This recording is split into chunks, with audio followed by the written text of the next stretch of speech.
I really want to explain this question about where I get my information from or how I do my research before I shut it down for the night. So the first thing I do when I'm researching any chemical is I'm going to look for the safety data sheet. And that's basically a sheet that they put out to people via OSHA policy.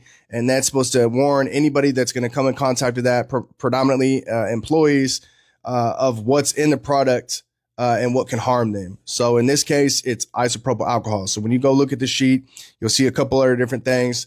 For the most part, you're going to see that it's 80% IPA. So this is kind of the true for any of these chemical products out there. Anything that can hurt you, it's going to be on the safety data sheet. Now, sometimes you can find a technical spec sheet too. That's a little bit different. We can get into that another time, but that's just another resource that you can use.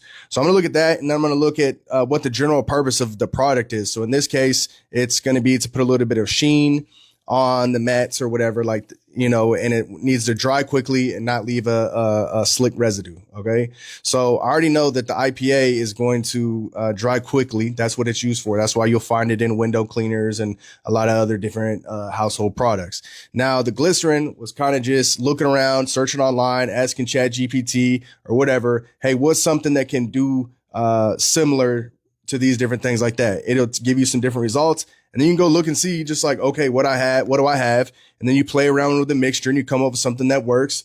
And that's kind of like the entire process. It's not this crazy science has thing. It's just blending. I'm not a chemist. I'm not a chemistry major or anything like that. My major is in AI and intelligence and analysis. So I look at data and I try to find solutions to people's problems. In this case, I don't want to fucking pay for Gummy Fix anymore because it's $40 or for a tiny bottle or whatever. So I do what I need to do. I look at all the resources and I do the research. Now, what I want to say is this example is not really anything crazy. It's really just blending.